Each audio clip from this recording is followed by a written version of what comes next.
നമസ്കാരം. ന്യൂസ് 18 കേരള സംഘടിപ്പിക്കുന്ന woman political കോൺക്ലേവിന് തുടക്കമാവുകയാണ്.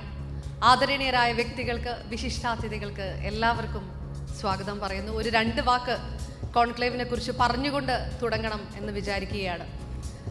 വനിതാ പ്രാതിനിധ്യം ഇല്ലാത്ത മേഖല ഏതാണ് എന്ന് അഭിമാനപൂർവ്വം ചോദിക്കുന്നവരും അഭിമാനമുണ്ട് എന്ന് നടിക്കുന്നവരുമുള്ള ഒരു സമൂഹത്തിൽ എന്ത് വ്യത്യാസമാണ് ഒരു വുമൻ കോൺക്ലേവിന് മുന്നോട്ട് വയ്ക്കാനാകുക?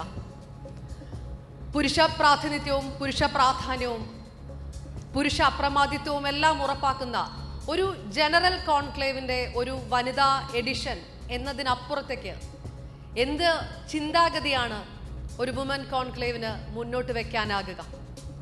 ന്യൂസ് 18 കേരള ഇന്ന് കോഴിക്കോട് ഈ വുമൻ കോൺക്ലേവ് സംഘടിപ്പിക്കുമ്പോൾ ഉയർന്നു വരാൻ സാധ്യതയുള്ള ഒരുപാട് ചോദ്യങ്ങളിൽ ഒന്ന് ഒരുപക്ഷെ ഇതായിരിക്കും. അതിനുള്ള ഞങ്ങളുടെ ഉത്തരം ഇത് വുമൻ കോൺക്ലേവ് ആണ് എന്നുള്ളതാണ്.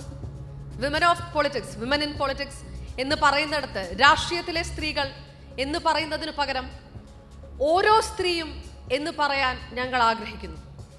ഓരോ സ്ത്രീയുടെയും ചിന്താഗതി, ഓരോ സ്ത്രീയുടെയും രാഷ്ട്രീയം, ഓരോ സ്ത്രീയുടെയും രാഷ്ട്രീയ ബോധ്യം, ആ രീതിയിൽ ഞങ്ങൾ ഇതിനെ നിർവചനം ചെയ്യുന്നു. വുമൻ പൊളിറ്റിക്കൽ കോൺക്ലേവ് ഉറ്റുനോക്കുന്നത് ഇവിടെയുള്ള 3 വിശിഷ്ടാതിഥികൾ, കെ ശൈലജ ടീച്ചർ, ഷാനിമോൾ ഉസ്മാൻ, ശ്രീമതി ശോഭ സുരേന്ദ്രൻ. 3 രാഷ്ട്രീയ മുന്നണികളെയോ 3 രാഷ്ട്രീയ പാർട്ടികളെയോ മാത്രമല്ല, കേരളത്തിലെ 3 രാഷ്ട്രീയ ചിന്താഗതികളെ കൂടി പ്രതിനിധാനം ചെയ്യുന്ന 3 പേർ. അതിനേക്കാൾ ഉപരി ഞാൻ ഉറ്റുനോക്കുന്നത് ഇവിടെ ഇരിക്കുന്ന ക്ഷണിക്കപ്പെട്ട ആദരണീയരായ 30-നടുത്തുള്ള നമ്മുടെ ഈ വ്യക്തിത്വങ്ങളെയാണ്. പല മേഖലകളിൽ നിന്ന് ഉള്ളവർ ഇവിടെയുണ്ട്, എനിക്ക് മുന്നിലുണ്ട്. ആതുര സേവനമുണ്ട്, അധികാര വികേന്ദ്രീകരണത്തിൻ്റെ തലത്തിലുള്ളവരുണ്ട്, സാംസ്കാരിക രംഗത്തുള്ളവരുണ്ട്, എഴുത്തുകാരുണ്ട്, ആക്ടിവിസ്റ്റുകൾ എല്ലാം ഉണ്ട്. ഒരാൾ ചോദിക്കുന്ന ഒരു ചോദ്യമായിരിക്കില്ല മറ്റൊരാൾ ചോദിക്കുക എന്നെനിക്ക് ഉറപ്പുണ്ട്. ഞാൻ വ്യക്തിപരമായിട്ട് പോലും ഉറ്റുനോക്കുകയാണ് എന്തായിരിക്കും ഈ 3 വിശിഷ്ടാതിഥികളോട് 2024 തെരഞ്ഞെടുപ്പിൽ അധികാര രാഷ്ട്രീയത്തിൽ സ്ത്രീ എന്ന രീതിയിൽ എന്ത് ചോദ്യമായിരിക്കും നിങ്ങൾ ചോദിക്കുക, അതിനെന്ത് മറുപടിയായിരിക്കും വരിക? ഞാൻ ഉറ്റുനോക്കുന്നുണ്ട് ഒരു മാധ്യമ പ്രവർത്തക എന്ന രീതിയിൽ കൂടി. മാധ്യമങ്ങൾക്ക് ഒരുപാട് തിരുത്താനുണ്ട് എന്ന് എല്ലാവരും പറയുന്ന ഒരു കാലഘട്ടം കൂടിയാണ്. അതിലും ചില മാറ്റങ്ങൾ പ്രതീക്ഷിക്കുന്ന ഒരു കാലഘട്ടമാണ്. ആ സമയത്തു കൂടിയാണ് ഈ കോൺക്ലേവ് നടക്കുന്നത് എന്നുകൂടി ഓർമ്മിപ്പിച്ചു കൊള്ളട്ടെ. ഒരു 10 വർഷം മുമ്പ് ഒരു ട്രാൻസ്ജെൻഡർ വ്യക്തിക്ക് മുഖം മറയ്ക്കാതെ TV പരിപാടികളിൽ പങ്കെടുക്കാൻ ആയിരുന്നില്ലാത്ത ഒരു കാലമുണ്ട്. സ്ത്രീകളുടെ ബോഡി ഷെയ്മിങ് കോമഡി പരിപാടികൾ കണ്ട് കൈയടിച്ച് എല്ലാവരും ചിരിച്ചുകൊണ്ടിരുന്ന കാലവുമുണ്ട്. അതിൽ നിന്നൊക്കെ ചില മാറ്റങ്ങൾ ഇപ്പോഴും ഉണ്ടായിട്ടുണ്ട് എന്നുള്ളതൊരു പ്രതീക്ഷയാണ്. അപ്പോഴും ഞങ്ങളടക്കമുള്ള വാർത്താ ചാനലുകളുടെ സെൻസേഷണൽ ഫോക്കസ് എന്ന് പറയുന്നത് പലപ്പോഴുമല്ല മിക്കപ്പോഴും സ്ത്രീ കഥാപാത്രങ്ങളാണ്. ആ പ്രാധാന്യം അധികാര രാഷ്ട്രീയത്തിലുള്ള പവർ പൊളിറ്റിക്സിലുള്ള സ്ത്രീകൾക്ക് കൊടുക്കുന്നുണ്ടോ, അതോ അവരുടെ കുടുംബവിശേഷങ്ങളൊക്കെ പറഞ്ഞാണോ ഞങ്ങൾ മാധ്യമങ്ങൾ ഈ ചിത്രീകരണം നടത്തുന്നത് എന്നുള്ളൊരു ചോദ്യമൊക്കെ ബാക്കിയുണ്ട്. അതൊക്കെ ഒരു സ്വയം വിമർശനമാണ് കേട്ടോ. അപ്പോൾ അതൊന്നുമല്ലാത്ത ഉറച്ച തീരുമാനങ്ങൾ എടുക്കാൻ കഴിയുന്ന സ്ത്രീകൾ എന്ത് ചിന്തിക്കുന്നു, വരുന്ന രാഷ്ട്രീയത്തിൽ ആ സ്ത്രീയുടെ സ്ഥാനം എവിടെയായിരിക്കും, അത് പറയാനാണ് ഈ വുമൻ കോൺക്ലേവ് ഇവിടെ നടത്തുന്നത്. ഒരിക്കൽ കൂടി ഞങ്ങളുടെ ക്ഷണം സ്വീകരിച്ച് ഇവിടെ എത്തിയ എല്ലാവർക്കും സ്വാഗതം.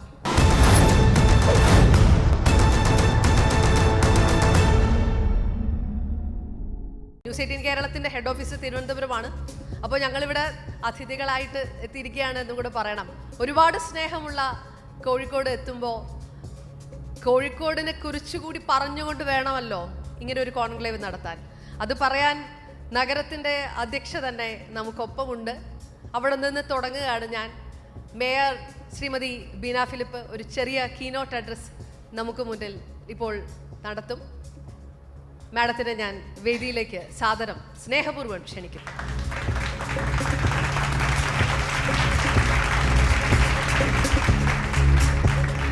എന്തായാലും ന്യൂസ് 18 വുമൻ പൊളിറ്റിക്കൽ കോൺക്ലേവ് എന്ന പേരിൽ പൊളിറ്റിക്കലായി രാഷ്ട്രീയമായി നമുക്ക് സ്ത്രീകൾക്ക് പറയാനുള്ളത് കേൾക്കാനും അത് ഇതുപോലെ സംപ്രേഷണം ചെയ്യാനും മുതിർന്നതിൽ സന്തോഷമുണ്ട്. എന്തൊക്കെ വിരുദ്ധ അഭിപ്രായങ്ങളിൽ കൂടി മാത്രമേ ഏതൊരു കാര്യവും ഏത് പുരോഗമന കാര്യവും നടക്കുകയുള്ളൂ എന്ന് നമ്മൾ ആദ്യം വിചാരിക്കണം.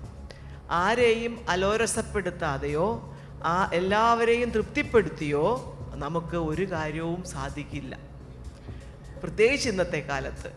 അതുകൊണ്ട് തന്നെ നമുക്ക് നമ്മുടേതായിട്ടുള്ള ഒരു അഭിപ്രായം പറയാനുള്ള ഒരു സ്വാതന്ത്ര്യം അത് വേണ്ട രീതിയിൽ തന്നെ നമുക്ക് ഉപയോഗിക്കണം. അതിനെ ആരെന്ത് വിചാരിക്കുമെന്ന് കരുതിയാൽ നമുക്ക് പറയാൻ സാധിക്കില്ല എന്നൊരവസ്ഥയുണ്ട്. മറ്റൊന്ന്, വ്യത്യസ്ത രാഷ്ട്രീയ പ്രസ്ഥാനങ്ങളെ പ്രതിനിധീകരിക്കുന്ന 3 വ്യക്തികളാണ് ഇതിൻ്റെ കേന്ദ്രം. അവർക്ക് അവരുടേതായ, ഇപ്പോൾ ഇവിടെ ഇരിക്കുന്ന എന്നെ അടക്കമുള്ളവർക്ക് നമ്മൾ പ്രതിനിധാനം ചെയ്യുന്ന പാർട്ടിയുടെ ഒരു വീക്ഷണമായിരിക്കും നമ്മളിവിടെ പറയുക. ഒരു പക്ഷേ അതിൽ നിന്ന് ചെറിയ ചില കാര്യങ്ങളിലുള്ള വ്യത്യാസം നമുക്ക് പറയാനും സാധിക്കും.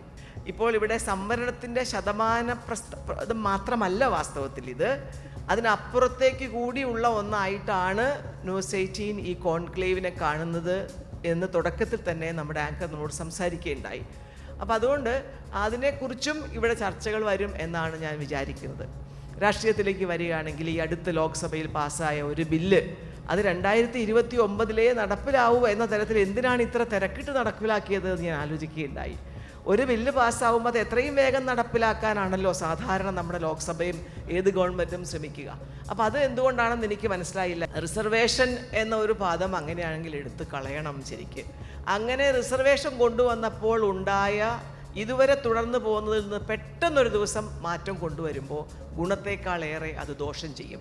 അത് കണ്ടുകൊണ്ടായിരിക്കണം ഈ പ്രാവശ്യം സ്ത്രീ ആണെങ്കിൽ അടുത്ത പ്രാവശ്യം പുരുഷൻ എന്ന ഒരു തീരുമാനം എടുത്തതെന്നാണ് ഞാൻ എൻ്റെ അനുഭവത്തിൽ നിന്ന് പൂർണ്ണമായിട്ട് ഞാൻ വിശ്വസിക്കുന്നത്. അങ്ങനെയാണ്.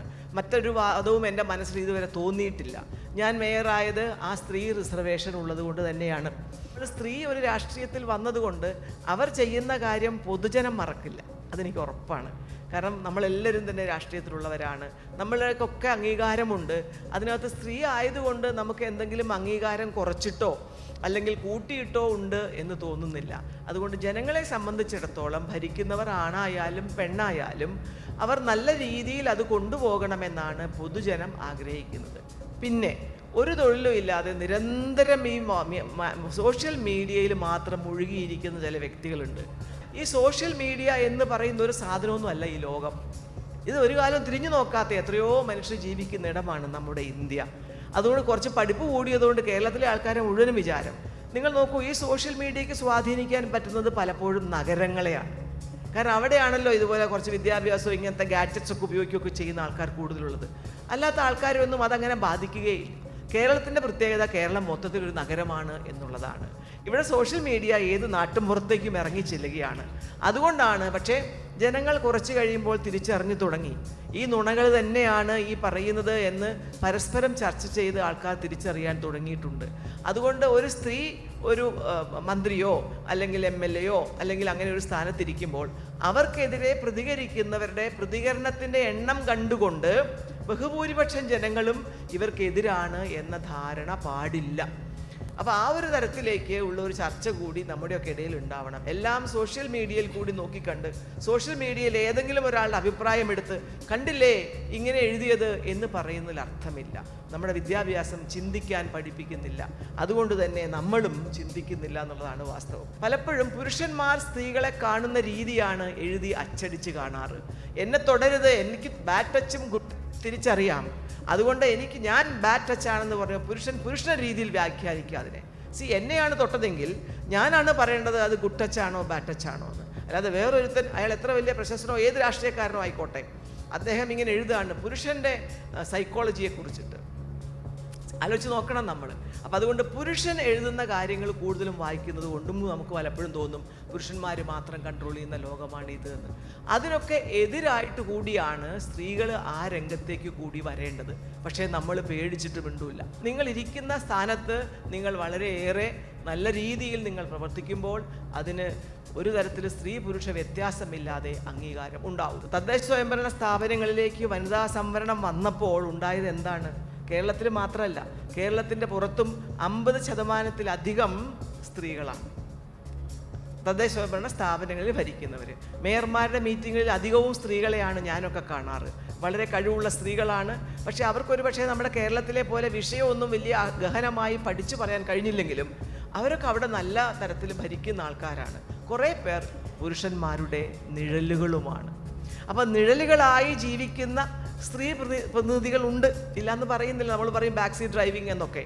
കാരണം അതവർക്ക് പരിചയം ഇല്ലാത്തത് കൊണ്ടുകൂടിയാണ്. ഈ ലോക ചരിത്രത്തിൽ തന്നെ ഇത്രമേൽ സ്ത്രീകളെ വീട്ടിനകത്ത് തന്നെ വെച്ചിട്ടും എത്ര സ്ത്രീകൾ വളരെ ഝാൻസി റാണികളെ പോലെ മുന്നോട്ട് വന്നിട്ടുണ്ട്. ഇസ്രായേൽ പ്രധാനമന്ത്രിയായിരുന്ന സ്ത്രീ അവസാനം അവർ പ്രധാനമന്ത്രി ആവുന്നതിന് മുൻപ് തന്നെ ഗോൾഡ മേയർ പോയിട്ട് എല്ലാ സ്ഥലത്തും അമേരിക്കയിലും പോയി പൈസ പിരിച്ചിട്ടുണ്ട്. അവരൊരു പൈലറ്റും കൂടിയായിരുന്നു, അവർ വിമാനം ഓടിക്കും. പക്ഷേ അവരതിൻ്റെ പ്രധാനമന്ത്രിയായിരുന്നപ്പോൾ ഏറ്റവും ശക്തയായ പ്രധാനമന്ത്രിയായിരുന്നു. ബേനസീർ ഭൂട്ടോ അതുപോലെയായിരുന്നു. നമുക്ക് നമ്മുടെ ബംഗ്ലാദേശിലെ രണ്ടുപേരും അങ്ങനെ തന്നെയായിരുന്നു. ഇന്ത്യയിൽ അങ്ങനെയായിരുന്നു. അപ്പം അതുകൊണ്ട് ആദ്യമായിട്ട് നമ്മുടെ സിലോണിലാണ് ആദ്യത്തെ വനിതാ പ്രധാനമന്ത്രി ഉണ്ടായി വരുന്നത്. അപ്പം അതുകൊണ്ട് ലോക ചരിത്രത്തിൽ എണ്ണത്തിൽ കൂടുതലല്ലെങ്കിലും പ്രഗത്ഭരായ ഭരണാധികാരികൾ സ്ത്രീകൾ ഉണ്ടായിരുന്നു. അതുകൊണ്ട് ഇവിടെയും നമുക്കതിന് സ്ത്രീകൾക്ക് കഴിവ് കുറവാണ് എന്ന് പറഞ്ഞ് മാറ്റി നിർത്തേണ്ട ആവശ്യമില്ല. തദ്ദേശ സ്വയംഭരണ സ്ഥാപനങ്ങളിൽ വന്നത് കേരളമാണ് ഏറ്റവും മുമ്പിൽ തുടങ്ങിയത്. 52% സ്ത്രീ സംവരണം ഇപ്പോൾ കേരളത്തിൽ തദ്ദേശ സ്വയംഭരണ സ്ഥാപനങ്ങളിലുണ്ട്. അതിപ്പോൾ കൂടും എന്തായാലും. സ്ത്രീകളുടെ ശതമാനത്തെക്കുറിച്ച് ഇന്നുവരെ അസംബ്ലിയിലോ ലോക്സഭയിലോ നമ്മൾ ചിന്തിച്ചിട്ടില്ലെങ്കിലും ഇപ്പോൾ ഈ ബില്ല് വന്നതിൻ്റെ വെളിച്ചത്തിൽ നിശ്ചയമായും നമ്മുടെ കേരളത്തിൽ എന്നെ പ്രതിദാനം ചെയ്യുന്ന പാർട്ടിയെക്കുറിച്ച് എനിക്ക് പറയാൻ പറ്റുക ഗൗരവമായി തന്നെ അത്തരത്തിലുള്ള കാര്യങ്ങളിൽ ആലോചന തുടങ്ങിയിട്ടുണ്ട്. ഒരുപക്ഷെ ശതമാനം അത്ര വേണം, പെട്ടെന്നൊരു ദിവസം ശതമാനം കൊടുക്കുന്നതിനേക്കാൾ പടിപടിയായി ഉയർത്തി കൊണ്ടുവന്ന് സ്ത്രീകളെ കൂടുതലായി ഈ രംഗത്തേക്ക് വരുന്നത് സ്വാഗതം ചെയ്യുകയാണ്. പത്രദ്വാര വായിച്ചത് ശരിയാണെങ്കിൽ ഇവിടെ ഇരിക്കുന്ന 3 പാർട്ടികളും BJP ആണല്ലോ കൊണ്ടുവന്നത്, അല്ലാതെ കോൺഗ്രസ് ആയാലും നമ്മുടെ പാർട്ടി ആയാലും ഒക്കെ തന്നെ അതിനെ സ്വാഗതം ചെയ്യുകയാണ് ചെയ്തിട്ടുള്ളത്. അതുകൊണ്ട് കേരളത്തിൽ പൊതുവേ അനുകൂലമായ ലീഗ് ഒഴികെ ബാക്കി എല്ലാവർക്കും അതിനകത്ത് നമ്മുടെ രാഷ്ട്രീയം പറയുകയാണെങ്കിൽ അതിനകത്ത് ആ ഒരു കാര്യത്തെ സ്വാഗതം ചെയ്യുകയാണ് ചെയ്യുന്നത്. വീടും ഒക്കെ വിട്ടെറിഞ്ഞ് ആത്മാർത്ഥമായി ജോലി ചെയ്യുന്ന, അഴിമതി ചെയ്യാത്ത അധികം ആൾക്കാരും സത്യത്തിൽ കൗൺസിലർമാരായിട്ടുള്ള സ്ത്രീകളാണ്. ഞാൻ 100% നല്ല കേട്ടോ പറഞ്ഞത്, പ്രപ്പോർഷനേറ്റ് ആയിട്ട് പറയുകയാണ്. അവരെയാണ് നമ്മൾ കാണുന്നത്. അതിപ്പോൾ നമ്മുടെ ഏത് തലത്തിലും നമ്മൾ അങ്ങനെയാണ് കാണുന്നത്. അഴിമതി കുറഞ്ഞത് പലപ്പോഴും സ്ത്രീകൾക്ക് തന്നെയാണ്. അപ്പോൾ അതുകൊണ്ട് ഓഷോ പറഞ്ഞ് ശരിയാണോ എന്ന് അറിഞ്ഞുകൂടെ. അഴിമതി കുറയും സ്ത്രീകൾ അധികാരത്തിൽ വന്നാലെന്നാണ് പറയുന്നത്. ആ ഒരു അവസ്ഥയിൽ നമ്മൾ ഒരു തരത്തിലും ഒരു കോംപ്ലക്സ് വിചാരിക്കേണ്ട ആവശ്യം ഇല്ല. പിന്നെ രാഷ്ട്രീയത്തിൽ കയറാൻ താല്പര്യമില്ലാത്ത സ്ത്രീകളുണ്ട്. കാരണം അവർക്ക് ഒരു പേടി, അവരിങ്ങനെയാവുമോ അങ്ങനെയാവുമോ. കാരണം അപവാദങ്ങളുടെ കാലത്ത് എന്തും പറഞ്ഞുണ്ടാക്കാവുന്ന കാലത്ത് പലരും ഭയപ്പെടുന്നുണ്ട്. അതിന് മതിയായ വിദ്യാഭ്യാസം കൊടുത്താൽ പതറാതെ എന്തിനേയും നേരിടാനുള്ള ശക്തി ദേവി എന്നൊക്കെയാണ് നമ്മളെ വിളിക്കുന്നത് എല്ലാവരും. ശക്തിയൊക്കെ നമ്മുടെ ഉള്ളിലുണ്ട്. അതുണ്ട് എന്നൊരു ബോധ്യപ്പെട്ട് തരാൻ അവസരം വരുമ്പോൾ നമ്മൾ നമ്മുടെ ശക്തി തെളിയിക്കും എന്നാണ് ഞാൻ വിചാരിക്കുന്നത്. നേരത്തെ പറഞ്ഞ ഇറ്റ്സ് എ കൾച്ചറൽ സൈക്കോളജി. അതിലൊരു മാറ്റം വരുമ്പോൾ സമൂഹമാണ് അതിന് മാറ്റം വരുത്തേണ്ടത്. അങ്ങനെ മാറ്റം വരുമ്പോൾ സ്ത്രീകൾ നിശ്ചയമായും നല്ല ഭരണകർത്താക്കളായി ശോഭിക്കും എന്നത് ചരിത്രവുമാണ്, അനുഭവവുമാണ്, പ്രതീക്ഷയുമാണ് എന്ന് പറഞ്ഞുകൊണ്ട് ന്യൂസ് 18 ഇങ്ങനെ ഒന്നിനെ മുതിർന്നതിന് അഭിനന്ദിച്ചുകൊണ്ട് നിർത്തുന്നു. വുമൻ പൊളിറ്റിക്കൽ കോൺക്ലേവ് കാത്തിരിക്കുന്ന സെഷൻ എന്ന് പറയുന്നത് നമ്മുടെ 3 വിശിഷ്ടാതിഥികളും വേദിയിലേക്ക് ക്ഷണിച്ചുകൊണ്ടുള്ള ആ ഒരു ചടങ്ങിലേക്കാണ്. ഉറച്ച തീരുമാനങ്ങൾ എടുക്കാൻ സ്ത്രീകൾക്ക് കഴിയുമെന്ന് കൂടി പറഞ്ഞുകൊണ്ട് മേയർ കീനോട്ട് അഡ്രസ്സ് പൂർണ്ണമാക്കിക്കൊണ്ട് അങ്ങോട്ട് പോകുമ്പോൾ അങ്ങനെ ഉറച്ച തീരുമാനങ്ങൾ എടുക്കാൻ കഴിയുന്ന, ആ തീരുമാനങ്ങൾ വെട്ടിത്തുറന്ന് പറയാൻ മടിയില്ലാത്ത 3 പേർ, അത് 3 പേർക്കും ഒരുപോലെ ചേരുന്ന വിശേഷണങ്ങളാണ്. ആ 3 പേരെയും ഞാൻ ആദ്യം വേദിയിലേക്ക് സ്വാഗതം ചെയ്യുന്നു. നമ്മുടെ മുൻ ആരോഗ്യമന്ത്രി കൂടിയായ പ്രിയപ്പെട്ട കെ ശൈലജ ടീച്ചർ ദയവായി വേദിയിലേക്ക് വരിക.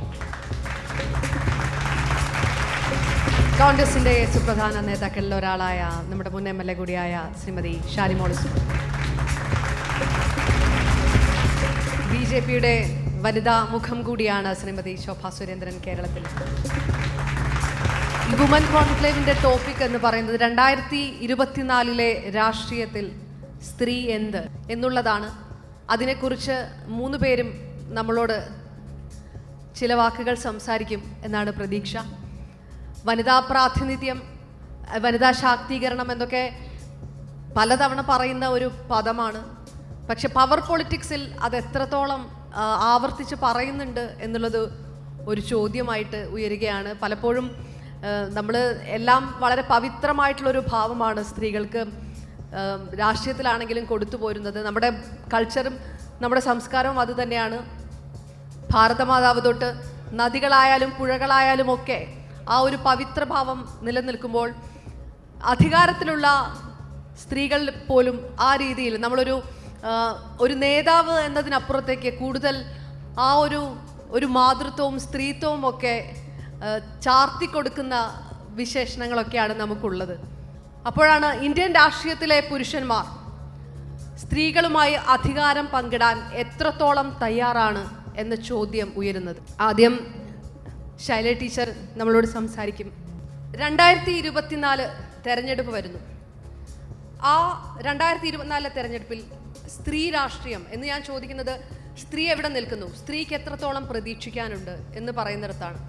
അത് കേരളത്തിലെ ഒരു കാര്യം എടുക്കുകയാണെങ്കിൽ ഇപ്പോൾ അധികാരത്തിലുള്ള രാഷ്ട്രീയ പാർട്ടി, രാഷ്ട്രീയ മുന്നണി അത് ഏത് രീതിയിൽ വിഭാവനം ചെയ്യുന്നു, അത് എത്രത്തോളം പ്രാതിനിധ്യം കടലാസിനപ്പുറത്തേക്ക് പ്രതീക്ഷിക്കണം? സ്ത്രീകൾ എത്രയോ വർഷക്കാലമായിട്ട്, നൂറ്റാണ്ടുകളായിട്ട് തന്നെ പിന്നിലായി പോയ ഒരു വിഭാഗമാണ്. അതിൻ്റെ കാരണങ്ങളൊക്കെയുണ്ട്. സ്വകാര്യ സ്വത്തിൻ്റെ ആവിർഭാവവും അതിൻ്റെ മേധാവിയായിട്ട് ചരിത്രകാലത്ത് പുരുഷൻ വന്നതും സ്ത്രീകൾ പിന്തള്ളപ്പെട്ടതുമെല്ലാം സ്ത്രീകളുടെ പിന്നോക്കാവസ്ഥക്ക് കാരണമായിട്ടുണ്ട്. പിന്നീട് ഇന്നോളമുള്ള കാലഘട്ടം സ്ത്രീകൾക്ക് തുല്യാവകാശം ലഭ്യമാക്കാൻ വേണ്ടിയിട്ടുള്ള പോരാട്ടത്തിൻ്റെ കാലഘട്ടമായിരുന്നു. നിരവധി അന്താരാഷ്ട്ര സമ്മേളനങ്ങൾ, ഓരോ രാജ്യത്തുമുള്ള സ്ത്രീകളുടെ പ്രസ്ഥാനങ്ങൾ, സ്ത്രീകളും പുരുഷന്മാരും അടങ്ങിയ പുരോഗമനവാദികളുടെ ഇടപെടലുകൾ, ഇതെല്ലാം വലിയ തോതിലുള്ള മാറ്റത്തിന് കാരണമായിട്ടുണ്ട്. ഇന്ത്യയെക്കുറിച്ച് പറയുകയാണെങ്കിൽ സ്വാതന്ത്ര്യം കിട്ടിയിട്ട് 76 വർഷം കഴിഞ്ഞു. നമുക്ക് തുല്യത കൈവരിക്കാൻ കഴിഞ്ഞിട്ടില്ല. എന്നാൽ നിരവധി പോരാട്ടങ്ങൾ ഇന്ത്യയിൽ നടന്നിട്ടുണ്ട്. ഫ്യൂഡൽ അടിമത്തത്തിനെതിരായിട്ടുള്ള പോരാട്ടങ്ങൾ സ്ത്രീകൾക്ക് കുറേയേറെ വെളിച്ചം അവരുടെ ജീവിതത്തിൽ ഉണ്ടാക്കിയെടുക്കുന്നതിന് കഴിഞ്ഞിട്ടുണ്ട്. വീട്ടിപ്പഠിതിരണപ്പാടിനെ പോലെയൊക്കെയുള്ള ഉൽപ്പതിഷ്ണുക്കൾ അടുക്കളയിൽ നിന്ന് അരങ്ങത്തേക്ക് സ്ത്രീകളെ കൊണ്ടുവന്നിട്ടുണ്ട്. പക്ഷേ ഇത്രയും വർഷങ്ങൾ കൊണ്ട് ആർജിച്ചെടുക്കേണ്ടുന്ന യഥാർത്ഥ നേട്ടം ഇപ്പോഴും ആയിട്ടില്ല എന്നാണ് കാണുന്നത്. ഈ ആധുനിക കാലഘട്ടത്തിലടക്കം ഇപ്പോൾ പരിശോധിക്കുമ്പോഴും സ്ത്രീകൾക്ക് തുല്യ അവകാശ സമൂഹത്തിൽ ലഭ്യമായിട്ടില്ല. സംവരണം വന്നപ്പോഴാണ്, 33% സംവരണം തദ്ദേശ സ്വയംഭരണ സ്ഥാപനങ്ങളിൽ വന്നപ്പോഴാണ് കുറേയേറെ സ്ത്രീകൾ, നേരത്തെ നമ്മുടെ മേയർ പറഞ്ഞതുപോലെ പഞ്ചായത്തിലും നഗരസഭകളിലുമൊക്കെ അധികാരത്തിൽ വന്നത്. വലിയ ആശങ്കയായിരുന്നല്ലോ. പുരുഷൻ ഭരിച്ചുകൊണ്ടിരുന്നൊരു പഞ്ചായത്തിൽ ഒരു സ്ത്രീ പ്രസിഡൻ്റായാൽ എന്താ സംഭവിക്കുക എന്ന് ഭയന്നവരുണ്ടായിരുന്നു. ആ പഞ്ചായത്തിൻ്റെ കാര്യം കഷ്ടം തന്നെയാകും എന്ന് വിധി എഴുതിയവരുണ്ടായിരുന്നു. അല്ലെന്ന് തെളിയിച്ചല്ലോ. ഏറ്റവും നന്നായിട്ട് പഞ്ചായത്തിൻ്റെ ഭരണാധികാരം കൈകാര്യം ചെയ്യുന്നതിനും ഇടപെടുന്നതിനും സ്ത്രീക്ക് കഴിഞ്ഞിട്ടുണ്ട്. അതുപോലെ തന്നെ ആയിരിക്കും പാർലമെൻറ്റിലും അസംബ്ലിയിലും എത്തിയാലെന്ന് സ്ത്രീ സമൂഹം മുന്നോട്ട് വരണമെന്ന് പറയുന്നവർ ആഗ്രഹിക്കുകയും വാദിക്കുകയും ചെയ്തു. പക്ഷേ എന്താ വരാത്തത് എന്നുള്ളതാണ്. നമ്മുടെ രാജ്യത്തിൻ്റെ ഭരണഘടനയിൽ ലിംഗഭേദമില്ലാത്ത സമത്വം എഴുതി ചേർത്തിട്ടുണ്ട്. ലിംഗ, ജാതി, മതഭേദമില്ലാത്ത സമത്വം. നമ്മുടെ ഭരണഘടനയുടെ പ്രിയാമ്പിൾ പറയുന്നത് ഈ രാജ്യം ഒരു democratic, secular, sovereign, socialist republic ആയിരിക്കും എന്നാണ്. ഈ വാക്കുകളുടെ എല്ലാം അർത്ഥം സ്ത്രീ വിവേചനമില്ലാത്തതും തന്നെയാണ്. ലിംഗഭേദമില്ലാത്ത സമത്വവും അത് തന്നെയാണ് ഉദ്ദേശിക്കുന്നത്. ഡെമോക്രസി എന്ന് പറഞ്ഞാൽ പെർഫെക്റ്റ് ഇക്വാലിറ്റി ഇൻ ഓപ്പർച്യൂണിറ്റിയാണ്. പുരുഷന്മാർ തമ്മിലുള്ള സമത്വമല്ല, സ്ത്രീയും പുരുഷനും എല്ലാമായിട്ടുള്ള മനുഷ്യർ, പൗരന്മാർ തമ്മിലുള്ള സമത്വമാണ്. പക്ഷേ ആ സമത്വം സ്വാതന്ത്ര്യത്തിൻ്റെ 76 വർഷം കഴിഞ്ഞിട്ടും ആസ്വദിക്കാൻ നമുക്ക് കഴിയാത്തത് എന്തുകൊണ്ടാണ്? വളരെ ഗൗരവതരമായി ചിന്തിക്കേണ്ടുന്ന വിഷയം തന്നെയാണത്. നോക്കൂ, 2024 പാർലമെൻറ്റ് ഇലക്ഷനിൽ എന്ത് വ്യത്യാസമാണ് ഉണ്ടാകാൻ പോകുന്നത്? വനിതാ സംവരണ ബിൽ പാസ്സാക്കിയതിൽ സന്തോഷമുണ്ട്. നേരത്തെ ടീച്ചർ പറഞ്ഞതുപോലെ നമ്മളെല്ലാം അതിനെ അനുകൂലിച്ചു. ഞങ്ങൾ ഈ ഇരിക്കുന്ന 3 പേരും അതിനെ അനുകൂലിച്ചവരാണ്. പക്ഷേ അതിൻ്റെ നിരാശ എവിടെയായിരുന്നു? ധൃതി പിടിച്ച് പാർലമെൻറ്റിൽ വേണ്ടത്ര ചർച്ച പോലുമില്ലാതെ വനിതാ സംവരണ ബിൽ പാസ്സാക്കിയപ്പോൾ ഉള്ളിൻ്റെ ഉള്ളിലൊരു നേരിയ ആഹ്ലാദം ഉണ്ടായിരുന്നു. 2024 തെരഞ്ഞെടുപ്പിൽ നടപ്പാക്കാനാണ് ഇത്ര തിരക്ക് പിടിച്ച് പാസ്സാക്കുന്നത്. പക്ഷേ എന്താ പറഞ്ഞത്? യാതൊരു അടിസ്ഥാനവുമില്ലാത്ത കാരണം പറഞ്ഞുകൊണ്ട് മണ്ഡലം ഡീലിമിറ്റേഷനൊക്കെ വന്നിട്ടേ ഇത് നടപ്പിൽ വരികയുള്ളൂ 2029. അത് ഉറപ്പൊന്നുമില്ല. അപ്പോൾ പാസ്സാക്കി എന്ന് പറയുന്നതും വേണ്ടത്ര ആത്മാർത്ഥതയില്ലാതെ വീണ്ടും അത് ഏട്ടിലെ പശു തന്നെയായിട്ട് കിടക്കാൻ വേണ്ടിയായിരുന്നു എന്നതാണ് സ്ത്രീ സമൂഹത്തിൻ്റെ നിരാശ. സംവരണമില്ലാതെ മുന്നോട്ട് വരണം, അതിനൊരു തർക്കവും ഇല്ല. പക്ഷേ അത്രത്തോളം മുന്നോട്ട് വരാൻ പുരുഷാധിപത്യപൂർണ്ണമായിട്ടുള്ള ഈ സമൂഹത്തിനകത്ത് സ്ത്രീകൾക്ക് വേണ്ടത്ര കഴിയുന്നില്ല. സ്വമേധയാ മുന്നോട്ട് വരാൻ ഒരുപാട് തടസ്സങ്ങളുണ്ട്. അതുകൊണ്ടാണ് ബോധപൂർവമായ സംവരണത്തിലൂടെ അധികാരത്തിൻ്റെ വേദികളിലേക്ക്, തീരുമാനമെടുക്കുന്ന ഇടങ്ങളിലേക്ക് സ്ത്രീകളെ കൊണ്ടുവരാൻ ശ്രമിക്കുന്നത്. അത് വേണം, എങ്കിൽ മാത്രമേ അധികാരത്തിൻ്റെ വേദികളിലേക്ക്, ഡിസിഷൻ മേക്കിംഗ് ബോഡിയിലേക്ക് സ്ത്രീകളെ കൊണ്ടുവരാൻ സാധിക്കുകയുള്ളൂ. അതുകൊണ്ട് ഞാൻ കരുതുന്നു ഈ 2024 തെരഞ്ഞെടുപ്പിലും ആഗ്രഹിക്കുന്നു, പക്ഷേ അത്രത്തോളം ഉണ്ടാകുമോ എന്ന സംശയം തന്നെയാണ് എൻ്റെ മനസ്സിലുള്ളത്. ശ്രീമതി ഷാനിമോൾ ഉസ്മാൻ, അതേ ചോദ്യം തന്നെയാണ്. അത് നമ്മുടെ കോൺക്ലേവിൻ്റെ വിഷയവുമാണ്. ആ വിഷയം എങ്ങനെയാണ് കോൺഗ്രസ് കാണുന്നത്? ആ പ്രതീക്ഷയുണ്ടോ എന്നുള്ളത് തന്നെയാണ് വിഷയം. തീർച്ചയായിട്ടും ഇവിടെ ശൈല ടീച്ചർ പറഞ്ഞതുപോലെ ഏത് തെരഞ്ഞെടുപ്പ് വരുമ്പോഴും ഒരു കോൺക്ലേവിൻ്റെ രൂപത്തിലല്ലെങ്കിലും ഈ വിഷയം നമ്മൾ നിരവധി തവണ ചർച്ച ചെയ്യുന്നതാണ്. അപ്പോൾ ഞാൻ എപ്പോഴും ആലോചിക്കും, സ്ത്രീകളും രാഷ്ട്രീയവും, സ്ത്രീകളും അധികാരവും, സ്ത്രീകളും ആരോഗ്യവും, സ്ത്രീകളും വിദ്യാഭ്യാസവും, ഈ വിഷയത്തിൻ്റെ ചർച്ച നമുക്ക് എന്നൊന്ന് അവസാനിപ്പിക്കാൻ പറ്റുമെന്ന് ആലോചിക്കും. അത് സ്ത്രീകൾക്ക് ഇന്ത്യൻ ഭരണഘടന അനുശാസിക്കുന്ന രീതിയിലുള്ള തുല്യനീതി എന്ന് നടപ്പാക്കുന്നോ അന്ന് മാത്രമേ നമുക്ക് ഈ ചർച്ചയിൽ നിന്ന് പിന്നോട്ട് പോകാൻ കഴിയൂ. ഇപ്പോൾ ഈ കൊണ്ടുവന്നിരിക്കുന്ന ന്യൂസ് 18 കൊണ്ടുവന്നിരിക്കുന്ന ഈ വിഷയം വളരെ പ്രധാനപ്പെട്ടതാണ്. എന്തുകൊണ്ടെന്നാൽ ഇപ്പോൾ വനിതാ സംവരണ ബില്ലടക്കം പാസ്സായി വന്നപ്പോൾ രാജ്യത്ത് ഒരു പുതിയ ഒരു ചിന്ത അതിൻ്റെ മേലുണ്ടായിട്ടുണ്ടെന്നുള്ളതൊരു വസ്തുതയാണ്. ഇത് വളരെ കാലങ്ങളായിട്ട് വിവിധ രാഷ്ട്രീയ പ്രസ്ഥാനങ്ങളുടെ, വനിതാ പ്രസ്ഥാനങ്ങളുടെ നിരന്തരമായിട്ടുള്ള ആവശ്യമാണത്. അതിപ്പോൾ ഈ ബില്ല് പാർലമെൻറ്റിൽ കൊണ്ടുവരുമ്പോഴല്ല ഇതേ സംബന്ധിച്ച് ചർച്ച ചെയ്യുന്നത്. ഇത് കൊണ്ടുവരണം, ഈ ബില്ല് വരണം. ബില്ലിലൂടെ 73-74 ഭരണഘടനാ ഭേദഗതിയിലൂടെ നമ്മുടെ രാജ്യത്ത് പഞ്ചായത്ത് രാജ് നഗരപാലിക നിയമം വന്നതുപോലെ ഇവിടെ 33% സംവരണം പാർലമെൻറ്റിലും നിയമസഭകളിലും വരണമെന്നുള്ളത് വിവിധ രാഷ്ട്രീയ പ്രസ്ഥാനങ്ങൾ, അത് എൻ്റെ പ്രസ്ഥാനത്തെ മാത്രമല്ല ഞാൻ പറയുന്നത്, ആവശ്യമാണ്. അതിന് വേണ്ടിയിട്ടുള്ള നടപടിക്രമങ്ങൾ തുടങ്ങി വെച്ചതും നമുക്ക് ബോധ്യമുണ്ട്. അതും നമ്മൾ കണ്ടതാണ്. കഴിഞ്ഞ UPA ഗവൺമെൻറ്, അത് നമ്മളതിൻ്റെ ചരിത്രത്തിലേക്കൊന്നും വല്ലാതെ ഞാൻ പോകാൻ ആഗ്രഹിക്കുന്നില്ല, ഈ അവസരത്തിൽ ഞാൻ ആഗ്രഹിക്കുന്നില്ല. അത് നമുക്കറിയാം, രാജ്യസഭയിൽ അത് പാസ്സാക്കി. ആ കോൺഗ്രസ്സിന്, ഇന്ത്യൻ നാഷണൽ കോൺഗ്രസ്സിന് അത് പാർലമെൻറ്റിൽ, ലോക്സഭയിൽ പാസ്സാക്കുന്നതിന് വേണ്ടി മതിയായ ഭൂരിപക്ഷം ഉണ്ടായിരുന്നില്ല. അതിനകത്തുണ്ടായിട്ടുള്ള സംവരണം എന്നുള്ള വലിയ വിവാദങ്ങൾ ഉണ്ടായപ്പോൾ അതവിടെ നിർത്തിവെക്കേണ്ടി വന്നു എന്നുള്ളതൊക്കെ വസ്തുതയാണ്. ഏതായാലും ഈ ബില്ല് പാസ്സായി വന്നപ്പോൾ ഇനി അതിനെ പെട്ടെന്ന് ഇംപ്ലിമെൻറ്റ് ചെയ്യുമെന്നാണ് നമ്മുടെ നാട്ടിലെ എല്ലാവരും പ്രതീക്ഷിച്ചിട്ടുള്ളത്. ഈ ബില്ലിനിപ്പോൾ വന്നിട്ടുള്ള അവസ്ഥ എന്താണ്? ബില്ല് പാസ്സാക്കാൻ കാണിച്ച തിടുക്കം എന്തിനായിരുന്നു എന്ന് രാജ്യം ഭരിക്കുന്ന ഗവൺമെൻറ്റിന് ഇതുവരെ പൊതുസമൂഹത്തിനെ ബോധ്യപ്പെടുത്താൻ കഴിഞ്ഞിട്ടില്ല. കാരണം ഡീലിമിറ്റേഷൻ എന്ന് പറയുന്ന ഒരു വലിയ പ്രോസസ്സുണ്ട്. അതുപോലെ തന്നെ ഡെക്കേഡലായിട്ടുള്ള സെൻസസുമായി ബന്ധപ്പെട്ട കാര്യങ്ങളുണ്ട്. അതൊക്കെ ഒന്ന് പൂർത്തിയാക്കിയതിന് ശേഷമായിരുന്നെങ്കിൽ ഇതിനകത്തെ ഒരു ഉദ്ദേശശുദ്ധി നമുക്ക് ബോധ്യപ്പെടുമായിരുന്നു. പക്ഷെ നമ്മൾ ആലോചിക്കണം, എത്ര കാലങ്ങൾക്ക് മുമ്പേ ഇന്ദിരാ പ്രിയദർശിനി ഇന്ത്യയുടെ പ്രധാനമന്ത്രിയായത്, സുചേത കൃപലാനി ഇന്ത്യയിലെ ആദ്യത്തെ വനിതാ മുഖ്യമന്ത്രിയായത്, ലീല സേത്ത് ഇന്ത്യയിലെ ആദ്യത്തെ വനിതാ ചീഫ് ജസ്റ്റിസ് ആയത്, ലീല മജുംദാർ ഇന്ത്യയിലെ ആദ്യത്തെ വനിതാ ചീഫ് എഞ്ചിനീയർ ആയതൊക്കെ ഒരു സംവരണത്തിൻ്റെ അടിസ്ഥാനത്തിലല്ല. അത് അത് ഇപ്പോൾ പ്രവർത്തിക്കുന്ന ആളുകളുടെ എന്തെങ്കിലും കുറവ് കൊണ്ടാണെന്നുള്ളതല്ല. അതിനകത്ത് രാഷ്ട്രീയ നേതൃത്വങ്ങളെ കൂടി ഒന്ന് പറയാതെ പോകാൻ കഴിയില്ല. രാഷ്ട്രീയ പ്രസ്ഥാനങ്ങളുടെ മനോഭാവം കൂടി ഇന്ന് ഈ വനിതാ സംവരണ ബില്ലുമായി ബന്ധപ്പെട്ട് നമുക്ക് ചർച്ച ചെയ്യേണ്ട പ്രധാനപ്പെട്ട വിഷയം തന്നെയാണ്. ഇപ്പോൾ ഈ ബില്ല് ഇങ്ങനെ ഇരിക്കുകയാണ്. അതിപ്പം 10 വർഷം കഴിയുമെന്ന് പറയുന്നവരുണ്ട്, അതല്ല അടുത്ത തെരഞ്ഞെടുപ്പിലേക്ക് വരുമെന്ന് പറയുന്നവരുണ്ട്. വല്ലാത്ത ഒരു ആശങ്ക അതുമായി ബന്ധപ്പെട്ട് നിൽക്കുമ്പോൾ ഒരു കാര്യം ചെയ്യാമല്ലോ, ഇതിനകത്ത് കൃത്യമായി ഈ ബില്ല് ലോക്സഭയിലും രാജ്യസഭയിലും പാസ്സായ സാഹചര്യത്തിൽ രാജ്യത്തെ രാഷ്ട്രീയ പ്രസ്ഥാനങ്ങൾ ഒരു പടി കൂടി മുന്നിൽ കടന്നുകൊണ്ട് ഇത്രയും കാലവും ചെയ്ത തെറ്റുകളൊന്ന് തിരുത്തുന്നതിൻ്റെ ഭാഗമായി തന്നെ ബില്ല് ഇംപ്ലിമെൻ്റ് ചെയ്യുന്നതിന് മുമ്പായിട്ട് രാഷ്ട്രീയ പ്രസ്ഥാനങ്ങൾ വനിതകൾക്ക് 33% സംവരണം വരുന്ന പാർലമെൻറ്റ് തെരഞ്ഞെടുപ്പിൽ കൊടുക്കണം എന്നുള്ളതാണ് എൻ്റെ അഭിപ്രായം. എൻ്റെ പ്രസ്ഥാനത്തിൻ്റെ അഭിപ്രായത്തെക്കുറിച്ചല്ല ഞാൻ പറഞ്ഞത്, എൻ്റെ വ്യക്തിപരമായ അഭിപ്രായമാണ്.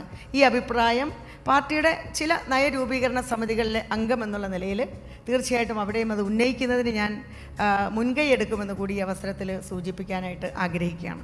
അപ്പോൾ നമുക്ക് ഇത് മാത്രമല്ല, ഇപ്പോൾ നമ്മൾ സംസാരിക്കുമ്പോൾ 33% സംവരണം നമുക്ക് കിട്ടിക്കഴിഞ്ഞാൽ സ്ത്രീകൾക്കെല്ലാമായി എന്നുള്ള ഒരു ചിന്താഗതി എനിക്കില്ല. കാരണം രാജ്യത്ത് ഏറ്റവും പ്രധാനപ്പെട്ട ഒന്ന് തന്നെയാണ് ഈ ഭരണഘടന, ഇതുപോലെയുള്ള സംവിധാനങ്ങളിൽ സ്ത്രീകളുടെ സാന്നിധ്യം ഉണ്ടാകുക എന്നുള്ളത് അത് 100% ഉറപ്പാണ്. പക്ഷേ മറ്റു കാര്യങ്ങളെക്കുറിച്ചും കൂടെ നമ്മളിപ്പോൾ ചിന്തിക്കേണ്ട ഒരു അവസ്ഥയിലേക്ക് കടന്നു പോവുകയാണ്.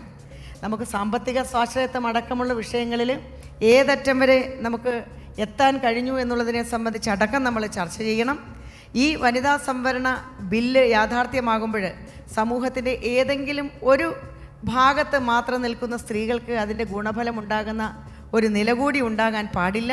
എല്ലാ പ്രദേശങ്ങളെയും പ്രതിനിധീകരിക്കുന്ന രീതിയിലായിരിക്കണം രാഷ്ട്രീയ പ്രസ്ഥാനങ്ങൾ മാതൃകാപരമായി വരുന്ന തെരഞ്ഞെടുപ്പിലും അത് കഴിഞ്ഞു വരുന്ന നിയമസഭാ തെരഞ്ഞെടുപ്പിലും 33% സംവരണം കൊണ്ടുവരണം എന്നുള്ള എൻ്റെ അഭിപ്രായം ഞാൻ ഒന്നുകൂടി ആദ്യം തന്നെ പറഞ്ഞു വെക്കട്ടെ. സംവരണ ബില്ല് അതൊരു ഒരു കടലാസിലേത് മാത്രമായി ചുരുങ്ങുമോ എന്നുള്ളൊരു ആശങ്ക ഇരുവരുടെയും വാക്കുകളിനകത്തുണ്ട്. എങ്കിൽ പോലും അതൊരു പ്രതീക്ഷയാണ് എന്ന് ഉറപ്പായും പറയാൻ കഴിയുന്നത് അത് BJPക്ക് തന്നെയാണ്. അപ്പോഴും 2024 എന്ന് പറയുമ്പോൾ അത് ഇംപ്ലിമെൻ്റ് ആകുന്ന സമയമല്ല. അധികാര രാഷ്ട്രീയത്തിൽ സ്ത്രീക്ക് പ്രതീക്ഷിക്കാനുണ്ടാവുക എന്തായിരിക്കും BJPയുടെ കാഴ്ചപ്പാട്? നമ്മൾ ഈ രാജ്യത്ത് എത്രയോ വർഷമായിട്ട് ഏതാണ്ട് ഒരു കുടുംബം തന്നെ 60 വർഷത്തോളം ഈ രാജ്യത്തിൻ്റെ ഭരണകൂടത്തെ നയിച്ചതാണ്. അങ്ങനെയുള്ള ഒരു പ്രസ്ഥാനത്തിന് ആ കുടുംബത്തിൽ നിന്ന് രാജ്യത്തെ അതിപ്രഗത്ഭയായിട്ടുള്ള പ്രധാനമന്ത്രി എന്ന് പലപ്പോഴും പറയാവുന്ന ഇന്ദിരാ പ്രിയദർശിനി വരെ ഈ രാജ്യത്തിൻ്റെ പ്രധാനമന്ത്രിയായിരുന്ന ഒരു കാലാംശം ഉണ്ടായിരുന്നല്ലോ. അന്നും ഉണ്ടായില്ലല്ലോ സ്ത്രീകളെക്കുറിച്ചുള്ള ഇത്തരത്തിലുള്ള ചിന്ത എന്ന് പറയുന്നത്. വിരലിലെണ്ണാവുന്ന ആളുകൾ എല്ലാ പാർട്ടിക്കകത്തും ഉണ്ടായിട്ടുണ്ട്. ഇപ്പോൾ നേരത്തെ സൂചിപ്പിച്ചതുപോലെ ഞങ്ങളുടെ പ്രസ്ഥാനത്തിനകത്ത് ശ്രീമതി സുഷമ സ്വരാജ് ഉണ്ടായിട്ടുണ്ട്, അതുപോലെ തന്നെ ഉമാഭാരതി ഉണ്ടായിട്ടുണ്ട്, അവർ മുഖ്യമന്ത്രിയായിട്ടുണ്ട്. സുഷമ സ്വരാജ് മുഖ്യമന്ത്രിയായിട്ടുണ്ട്, വസുന്ധര രാജ സിന്ധ്യയുണ്ട്, അവരുടെ തന്നെ അമ്മ അവർ പ്രഗത്ഭമായിട്ടുള്ള സ്ഥാനങ്ങളിൽ ഇരുന്നിട്ടുണ്ട്. ഇപ്പോൾ ലോകത്ത് ഇന്ന് നമ്മൾ ഈ വനിതാ സംവരണത്തെക്കുറിച്ച് ലോകത്തിൻ്റെ പരിപ്രേക്ഷ്യത്തിലാണ് നമ്മൾ ചർച്ച ചെയ്യുന്നതെങ്കിൽ 195 രാജ്യങ്ങളിൽ 26 രാജ്യങ്ങളിലാണ് ഭാരതത്തിൽ ഇന്ന് കാണുന്ന ഈ പ്രാതിനിധ്യം പോലും സ്ത്രീകൾക്ക് ഉള്ളത് എന്ന് പറയേണ്ടി വരും. ആ ഒരു ചെറിയ കണക്ക് നമ്മൾ പരിശോധിക്കുമ്പോൾ അമേരിക്കൻ ഭൂഖണ്ഡങ്ങളിലെ രാജ്യങ്ങളിൽ 2015 ഉണ്ടായിരുന്നത് 12.7% സംവരണമായിരുന്നു സ്ത്രീകൾക്ക്. അത് പിന്നീട് നമ്മൾ 2023 ആയപ്പോൾ കണ്ടത് 34.9%. അത് യൂറോപ്യൻ രാജ്യങ്ങളിലേക്ക് എത്തിയപ്പോൾ 2015 13.2%. അത് 2023 എത്തുമ്പോൾ യൂറോപ്യൻ രാജ്യങ്ങളിൽ 31% അത് വർദ്ധിച്ചു. ഏഷ്യൻ രാജ്യങ്ങളിലെ കണക്കും നമ്മൾ ചർച്ച ചെയ്യേണ്ടതാണ്. 2015 13.2% നിന്ന് 2023 അത് 21.0% തന്നെ അങ്ങനെ എത്തി നിൽക്കുകയാണ്. അങ്ങനെ ലോകത്ത് ഐക്യരാഷ്ട്രസഭ അവരുടെ ഒരു ചർച്ചാവേളയിലെ കഴിഞ്ഞ ബീജിംഗ് സമ്മേളനത്തിൽ അവർ ഉയർത്തിയിട്ടുള്ള ഏറ്റവും പ്രധാനപ്പെട്ട ഒരു പോയിന്റ് എന്ന് പറയുന്നത് സ്ത്രീക്ക് ഭരണഘടനാപരമായിട്ട് അനുശാസിക്കുന്ന അധികാര പരിധിയോ രാഷ്ട്രീയ പാർട്ടികൾ സ്ത്രീകൾക്ക് കൊടുക്കുന്ന അംഗീകാരമോ അതുമാത്രം പോരാ, അഡ്മിനിസ്ട്രേഷൻ തലത്തിൽ കൂടി പവർ പോയിന്റുകളായിട്ട് സ്ത്രീ മാറണം എന്നുള്ള ഒരു ചർച്ചയ്ക്ക് ഐക്യരാഷ്ട്ര സഭ നേതൃത്വം കൊടുക്കുമ്പോൾ ഈ 195 രാജ്യങ്ങൾക്കകത്തുള്ള നമ്മുടെ ഭാരതത്തിനകത്ത് നേരത്തെ ആകാമായിരുന്നുവെന്ന് ഞാൻ ഉൾപ്പെടെയുള്ളവർക്ക് ആഗ്രഹിക്കാം. പക്ഷേ ഇപ്പോഴെങ്കിലും ഈ വനിതാ സംവരണ ബില്ല് നടപ്പിലാക്കിയല്ലോ ശ്രീമാൻ നരേന്ദ്രമോദി എന്ന് പറയുന്ന ഒരു പ്രധാനമന്ത്രി എന്നുള്ളതാണ് നമ്മൾ ഇവിടെ ചർച്ച ചെയ്യേണ്ടത് എന്ന് ഞാൻ വിചാരിക്കുകയാണ്. അല്ലായിരുന്നുവെങ്കിൽ എൻ്റെ തന്നെ സുഹൃത്തുക്കളായിട്ടുള്ള ആളുകൾ ഇവിടെ ഇരിക്കുന്നുണ്ട്. ഇപ്പോൾ പറയുകയാണ് രാഷ്ട്രീയ പാർട്ടിക്കകത്ത് 33% സ്ത്രീകൾക്ക് സംവരണം കൊടുക്കണമെന്നാണ്. 15 വർഷം മുമ്പ്, അതായത് ഇന്ത്യൻ പാർലമെൻറ്റിനകത്ത് വനിതാ സംവരണ ബില്ല് വലിച്ചു കീറി കളഞ്ഞ ആളുകൾ പറഞ്ഞത് ഞങ്ങൾക്കിത് അംഗീകരിക്കാൻ സാധ്യമല്ല. അവരെ ഒരു കാലത്ത് ലോകമാന്യ ജയപ്രകാശ് നാരായണൻ്റെ കൂടെ രാജ്യത്ത് സമ്പൂർണ്ണ വിപ്ലവം ഉണ്ടാക്കണമെന്ന് ആഗ്രഹിച്ചുകൊണ്ട് രംഗത്ത് വന്ന ലല്ലു പ്രസാദ് യാദവിനെ പോലെ, അതുപോലെ തന്നെ മുലായം സിംഗ് യാദവിനെ പോലെയുള്ള അതിപ്രഗത്ഭന്മാർ എന്ന് അവരവകാശപ്പെടുന്ന ആളുകൾ ആവട്ടെ, രാഷ്ട്രീയ രംഗത്ത് നിൽക്കുന്ന ആളുകൾ, അവരാണല്ലോ ഇത് കീറിക്കളയാനായിട്ട് നേതൃത്വം കൊടുത്തത്. ആ സമയത്ത് അത് നടപ്പിലാക്കാൻ സാധിക്കാതെ വന്നപ്പോൾ അന്നത്തെ, അതായത് ഭാരതീയ ജനതാ പാർട്ടിയുടെ ലീഡറായിട്ടുള്ള ലാൽ കൃഷ്ണ അദ്വാനിജി അന്ന് അദ്ദേഹം പറഞ്ഞ എന്താണെന്ന് അറിയുമോ? ആദ്യം രാഷ്ട്രീയ പാർട്ടികൾ തീരുമാനമെടുക്കട്ടെ, ഭാരതീയ ജനതാ പാർട്ടിക്ക് തീരുമാനമെടുക്കേണ്ടി വന്നു. അങ്ങനെ 33% വരുന്ന സംവരണം കഴിഞ്ഞ 15 വർഷക്കാലമായിട്ട് ഭാരതീയ ജനതാ പാർട്ടിയിൽ പ്രവർത്തിക്കുന്ന സ്ത്രീകൾക്ക് കിട്ടി. അതോടൊപ്പം ഇപ്പോൾ കേരളത്തിൽ കാസർഗോഡ് മുതൽ തിരുവനന്തപുരം വരെയുള്ള പ്രദേശങ്ങളിൽ ഒരു ജില്ലയിൽ പോലും 3 or 4 മണ്ഡലം പ്രസിഡന്റുമാരായിട്ട് സ്ത്രീകളില്ലാത്തതില്ല എന്നുള്ളതാണ്. അതെന്തുകൊണ്ട്? കേരളത്തിൽ 1956 ശേഷം മാറി മാറി ഭരണകൂടത്തിൻ്റെ തലപ്പത്തിരുന്ന നമ്മുടെ ബഹുമാനപ്പെട്ട ശൈലജ ടീച്ചറുടെയും ശ്രീമതി ഷാനിമോൾ ഉസ്മാൻ്റെയും പാർട്ടിയുടെ ആളുകൾക്ക് തീരുമാനിക്കാൻ സാധിച്ചില്ല. നിങ്ങൾ കേരളത്തിൻ്റെ നിയമസഭയ്ക്ക് അകത്തുണ്ടായിരുന്നല്ലോ. നിങ്ങൾ പവർ പോയിന്റുകളിൽ നിങ്ങളുടെ പാർട്ടി കേരളത്തിൽ ഇരുന്നിട്ട് കഴിഞ്ഞ 2 പതിറ്റാണ്ടിലധികമായിട്ട് ഭാരതീയ ജനതാ പാർട്ടിക്ക് അകത്തു നിന്നുകൊണ്ട് പ്രവർത്തിക്കുന്ന എനിക്ക് കോൺഗ്രസിനകത്തും മാർക്സിസ്റ്റ് പാർട്ടിക്കകത്തും ഇത്ര സ്ത്രീകൾ മതിയോ എന്ന് എത്രയോ വേദികളിൽ ചോദിക്കേണ്ടി വന്നു എന്നുള്ളതാണ്. എന്തുകൊണ്ടാണ് മാതൃകാപരമായിട്ടുള്ള സമീപനം സ്വീകരിക്കാതിരുന്നത്?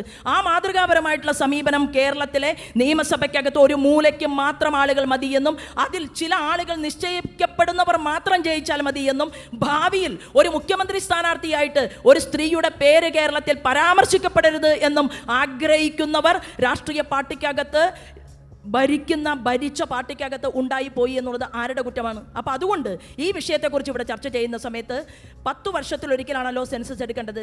ഈ വനിതാ സംവരണ ബില്ലെന്ന് പറയുന്ന ഇത്രയും അതിബൃഹത്തായിട്ടുള്ള ഒരു സംവിധാനം നമ്മുടെ നാട്ടിൽ ഉണ്ടാകണമെങ്കിൽ സ്ത്രീകൾ എത്ര പേർ ഒരു നിയോജക മണ്ഡലത്തിൽ ഒരു പാർലമെന്റ് അടിസ്ഥാനത്തിൽ ജീവിക്കുന്നു എന്നതിനെക്കുറിച്ചുള്ള കണക്ക് വേണം. ആ കണക്കെടുക്കാൻ 10 വർഷത്തിലൊരിക്കൽ നടക്കുന്ന ഈ കണക്ക് എടുക്കണമെന്ന് തന്നെയാണ് ഇന്ത്യയുടെ പ്രധാനമന്ത്രി പറഞ്ഞിട്ടുള്ളത്. മാത്രവുമല്ല, പഠിക്കുന്ന വിദ്യാർത്ഥികൾക്ക്, സാംസ്കാരിക മേഖലയിൽ പ്രവർത്തിക്കുന്നവർക്ക്, രാജ്യത്തിൻ്റെ വിവിധ ശ്രേണികളിൽ പ്രവർത്തിക്കുന്നവർക്ക് എല്ലാവർക്കും ചർച്ച ചെയ്യാനും ചിന്തിക്കാനും പ്രവർത്തിക്കാനും സാധിക്കുന്ന മുഴുവൻ ആളുകളുടെയും സ്ത്രീകളുടെയും വാക്കുകൾ കേൾക്കാൻ, കാണാൻ അതിനു വേണ്ടിയിട്ടുള്ള വലിയ കമ്മിറ്റികൾ രൂപീകരിച്ചുകൊണ്ട് ഈ രാജ്യം മുന്നോട്ട് പോവുകയാണ്. അതുകൊണ്ട് രാഷ്ട്രീയത്തിനതീതമായിട്ടുള്ള ഒരു കൂട്ടായ്മയും ഒരു ഒന്നുചേരലും കേരളത്തിലെ അമ്മമാർ, സ്ത്രീകൾ, പെൺകുട്ടികൾ നിങ്ങളാണ് ആവശ്യപ്പെടേണ്ടത്. വരാൻ പോകുന്ന കേരള രാഷ്ട്രീയം മാറ്റിയേ പറ്റൂ എന്നുള്ളത്. അത് മാറ്റാനായിട്ട് ഇവിടുത്തെ സ്ത്രീ സമൂഹത്തെ സ്വാഗതം ചെയ്യേണ്ടത് അവരുടെ, നേരത്തെ സൂചിപ്പിച്ചതുപോലെ, അവരുടെ നോക്കി, അവരുടെ നിശ്ചയദാർഢ്യം നോക്കി, അവരുടെ മനസ്സിനകത്ത് ജനങ്ങളെക്കുറിച്ചുള്ള മനസ്സിലാക്കലുകൾ അറിഞ്ഞുകൊണ്ട് അവരെ ഞങ്ങൾ സ്വീകരിക്കും. അല്ലാതിരുന്നാൽ ഞങ്ങൾ പ്രതികരിക്കുമെന്ന് ഇവിടുത്തെ സ്ത്രീ ഒന്ന് പറഞ്ഞു നോക്കട്ടെ. അത് മാറ്റപ്പെടും എന്നുള്ളതാണ് എനിക്കിതിനെക്കുറിച്ച് പറയാനുള്ളത്. അങ്ങനെ ഒരു സാഹചര്യത്തിന് വേണ്ടി നമ്മൾ കാത്തിരിക്കണം എന്നുള്ളത്, കാത്തിരിക്കുന്നു എന്നുള്ളതാണ് എനിക്കതിനെക്കുറിച്ച് സൂചിപ്പിക്കുവാനുള്ളത്. ഇത് നടപ്പിലാക്കപ്പെടുക തന്നെ ചെയ്യും. ഓഗസ്റ്റ് 15 പ്രഖ്യാപിച്ച ഒരു പദ്ധതി, ആ പദ്ധതി ലോകം മുഴുവൻ ഉറ്റുനോക്കി ഇത് നടപ്പിലാക്കുമോ ഈ പ്രധാനമന്ത്രി എന്ന് ചിന്തിച്ചപ്പോൾ അടുത്ത സ്വാതന്ത്ര്യ ദിനത്തിന് ആ പദ്ധതി രാജ്യത്ത് പ്രഖ്യാപിക്കപ്പെട്ടിട്ടുണ്ടെങ്കിൽ ഈ സ്ത്രീ സംവരണത്തെ അങ്ങനെ 5 കൊല്ലമൊന്നും മാറ്റിവെക്കാനായിട്ട് ഈ രാജ്യ ഭരണകൂടത്തിന് നേതൃത്വം നൽകുന്ന ഇന്ത്യയുടെ പ്രധാനമന്ത്രി ഭരണകൂടത്തിന്റെ തലപ്പത്തിരിക്കുന്നവർക്കോ സാധിക്കില്ല എന്നുള്ളത് പകൽ പോലെ വ്യക്തമാണ്. അതുകൊണ്ട് അത്തരത്തിലുള്ള ചെറിയ വട്ടത്തിൽ നിന്നുകൊണ്ട് നമ്മൾ ചർച്ച ചെയ്യാതെ എന്തുകൊണ്ട് ശ്രീമതി ഷാനിമോൾ ഉസ്മാനെ ഇന്ത്യൻ പ്രധാനമന്ത്രിയെ കാണണമെന്ന് ആവശ്യപ്പെട്ടുകൂടാ? എന്തുകൊണ്ട് ശ്രീമതി ശൈലജ ടീച്ചർ, മുൻ ആരോഗ്യവകുപ്പ് മന്ത്രി, എനിക്കൊന്ന് കാണണമെന്ന് ആവശ്യപ്പെട്ടുകൂടാ? അങ്ങനെ ഇവിടെ മൻ കി ബാത്തിൽ സാധാരണക്കാരായ ആളുകളുമായി ഇന്ററാക്ട് ചെയ്യാൻ ആഗ്രഹിക്കുന്ന, ഇഷ്ടമുള്ള ഇന്ത്യൻ പ്രധാനമന്ത്രിയെ കോൺഗ്രസിനകത്തും മാർക്സിസ്റ്റ് പാർട്ടിക്കകത്തും പ്രവർത്തിക്കുന്ന സ്ത്രീകൾക്ക് എന്താ കണ്ടുകൂടാ? ഇത് എത്രയും പെട്ടെന്ന് നടപ്പിലാക്കാനുള്ള പദ്ധതിക്രമങ്ങൾ നടത്തണമെന്ന് ആവശ്യപ്പെട്ടാൽ എന്താ കുഴപ്പം? അതിന് ഞാൻ സ്വാഗതം ചെയ്യുകയാണ്. ഭാരതീയ ജനതാ പാർട്ടി നിങ്ങളുടെ 2 പേരുടെയും ഒപ്പം ഞങ്ങളിൽ പ്രവർത്തിക്കുന്ന സ്ത്രീകളും ഉണ്ടാകുമെന്ന് ഈ അവസരത്തിൽ അറിയിക്കാൻ ആഗ്രഹിക്കുകയാണ്. BJP ദേശീയ രാഷ്ട്രീയത്തിൽ നടപ്പാക്കുന്ന അത്തരം മാറ്റങ്ങളെ കുറിച്ചാണ് വാചാലയായത് താങ്കൾ. പക്ഷേ ഇങ്ങ് കേരളത്തിൽ നിന്ന് നോക്കുമ്പോൾ അതല്ല BJPയിലെ സ്ഥിതി. എന്തുകൊണ്ട് ഒരു സംസ്ഥാന അധ്യക്ഷ ഒരു സ്ത്രീയാകുന്നില്ല എന്നുള്ള ചോദ്യം BJPക്ക് അകത്തു നിന്നും പുറത്തു നിന്നും പലതവണ ഉന്നയിക്കപ്പെട്ട ഒരു വിഷയമാണ്. ഒരു പക്ഷേ താങ്കളടക്കമുള്ള അത്രയും പ്രഗത്ഭമതികളായിട്ടുള്ള സ്ത്രീകൾ ഉണ്ടായിട്ട് പോലും അത്തരം ഒരു കാര്യത്തിലേക്ക് BJP കടന്നിട്ടില്ല, അല്ലെങ്കിൽ BJP കേരളത്തിൻ്റെ ഭാഗത്തു നിന്ന് ആ രീതിയിലുള്ള നടപടികൾ ഉണ്ടായിട്ടില്ല. ദേശീയ രാഷ്ട്രീയത്തിൽ ഉണ്ടാകുന്ന മാറ്റം എന്തുകൊണ്ടായിരിക്കും സംസ്ഥാന രാഷ്ട്രീയത്തിൽ ഉണ്ടാകാത്തത്? ലോകവും രാജ്യവും അതിനൊപ്പം സഞ്ചരിക്കുന്ന സ്ത്രീകളും എന്നത് തന്നെയാണ് അതിനുള്ള ഉത്തരം എന്ന് പറയുന്നത്. അതെങ്ങനെയാണ് ഉണ്ടാകേണ്ടത് എന്നതിനെക്കുറിച്ച് പൊതുസമൂഹത്തിൻ്റെ വിലയിരുത്തലുകൾ, അവരുടെ ചിന്തകൾ എല്ലാം തന്നെ അതിനകത്തുണ്ടാകും. ഞാൻ കേരളത്തെക്കുറിച്ച് തന്നെ ഇതിനകത്ത് വാചാലയായിട്ടുണ്ട്. നിയമസഭയുടെ അധികാര സ്ഥാനത്ത് ഭാരതീയ ജനതാ പാർട്ടി മണ്ഡലം പ്രസിഡന്റുമാരായിട്ട് സ്ത്രീകൾ അവരോധിച്ചിട്ടുണ്ട്. ഭാവിയിൽ ഇത് മുന്നോട്ട് പോകുന്ന സമയത്ത് 14 ജില്ലകളുണ്ടെങ്കിൽ ഭാരതീയ ജനതാ പാർട്ടിയിൽ പ്രവർത്തിക്കുന്ന സ്ത്രീകൾക്ക് ഈ 33% വരുന്ന ജില്ലകളുടെ അധ്യക്ഷ സ്ഥാനം വേണമെന്ന് ഞാൻ ഉൾപ്പെടെയുള്ള ആളുകൾ എൻ്റെ പ്രസ്ഥാനത്തിനകത്ത് ക്ഷണിക്കുമെന്ന് തന്നെയാണ് ഞാൻ പറഞ്ഞതിനർത്ഥം. അപ്പോൾ വലിയ മാറ്റമാണ് ഭാവി കേരളത്തിൽ ഉണ്ടാകാൻ പോകുന്നത് എന്നുള്ള കാര്യത്തിൽ യാതൊരു തർക്കവുമില്ല. മറ്റു കാര്യങ്ങളിലേക്ക്, രാഷ്ട്രീയം എന്ന് പറയുന്നത് പലപ്പോഴും അങ്ങനെയാണല്ലോ. രാഷ്ട്രീയത്തിനകത്ത് വളരെയേറെ പതിറ്റാണ്ടുകൾ പ്രവർത്തിച്ച ആളുകളൊക്കെ തന്നെയാണ് എൻ്റെ ഈ ഇടതുഭാഗത്തിരിക്കുന്ന ആളുകൾ, തീർച്ചയായിട്ടും. പക്ഷെ അവരുടെ പാർട്ടി അധികാര കേന്ദ്രത്തിൽ വന്ന സമയത്ത് കേരളത്തിലെ ഒരു 10 സ്ത്രീകൾ മന്ത്രിമാരായാൽ എന്താ കുഴപ്പം എന്നുള്ള ഒരു ചോദ്യം ഉന്നയിക്കുമ്പോൾ ആ ചോദ്യത്തിൻ്റെ മുന്നിൽ തലകുനിച്ചിരിക്കാൻ വേണ്ടിയിട്ട് സാധിക്കുമെന്ന് പറയുന്നത്, അപ്പോൾ എൻ്റെ പാർട്ടിയെ രക്ഷിക്കാൻ വേണ്ടി എനിക്ക് ആഗ്രഹമുണ്ടാവും. ഇരിക്കുന്ന ആളുകൾക്കെല്ലാം അവരുടെ പാർട്ടിയെ രക്ഷിക്കാൻ വേണ്ടിയിട്ട് ആഗ്രഹമുണ്ടാവും. എന്നാൽ സ്ത്രീ സംവരണം എന്നുള്ള ഒരു വിഷയത്തെക്കുറിച്ച് നമ്മൾ ചർച്ച ചെയ്യുന്ന സമയത്ത് നമുക്ക് പവർ പോയിന്റിൻ്റെ ഭാഗമായിട്ട് കേരളത്തിലെ സ്ത്രീകളെ ഭാവിയിൽ മാറ്റിയെടുക്കണം എന്നുള്ളതാണ്.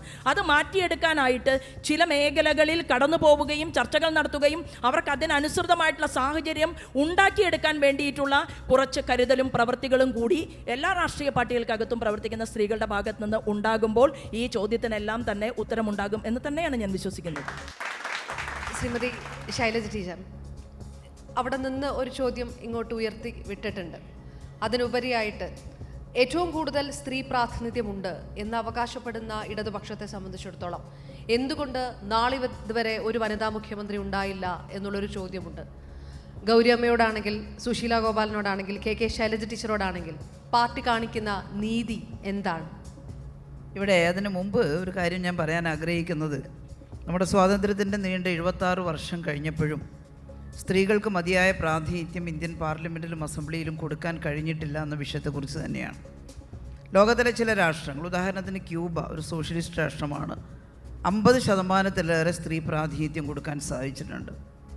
ഇവിടെ ബഹുമാന്യായിട്ടുള്ള ശോഭാ സുരേന്ദ്രൻ സംസാരിക്കുമ്പോൾ ഇടയ്ക്കിടയ്ക്ക് അധികാരത്തിൽ വന്ന ഇടതുപക്ഷത്തിന് എന്തുകൊണ്ടാണ് സംവരണം കൊണ്ടുവരാൻ കഴിയാത്തത് എന്ന രീതിയിൽ സംസാരിച്ചു.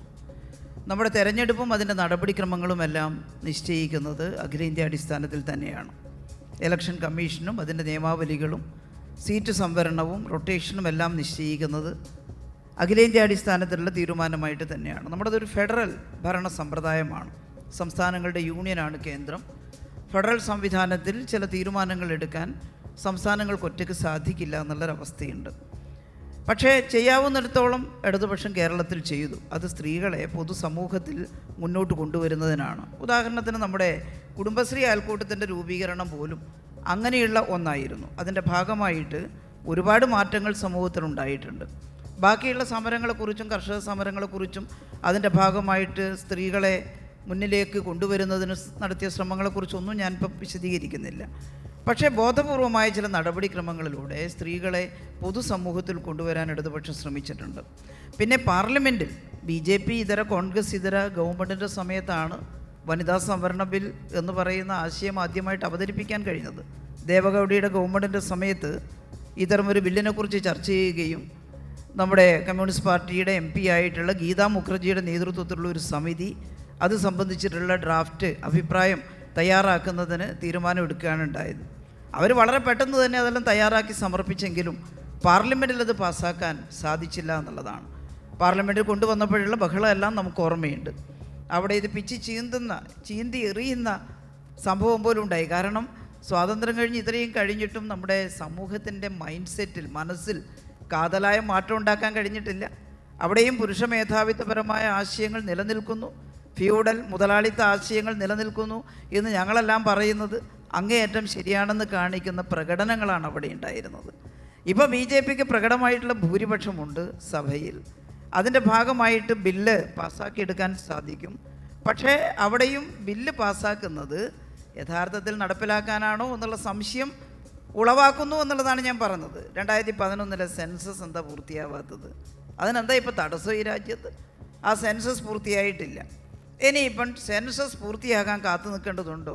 നിയമപരമായിട്ട് എന്താ 2024 തെരഞ്ഞെടുപ്പിൽ വനിതാ സംവരണ ബിൽ നടപ്പിലാക്കുന്നതിന് തർക്കം? പിന്നീട് സെൻസസും അതുപോലെ സ്ത്രീകളുടെ അവസ്ഥയെല്ലാം വരുമ്പോൾ അതിനനുസരിച്ച് നമുക്ക് ഈ കാര്യങ്ങളിൽ മാറ്റം ഉണ്ടാക്കാൻ കഴിയുന്നതല്ലേ ഉള്ളൂ. അത് വെറുതെ ഒരു ന്യായം മാത്രമാണ്.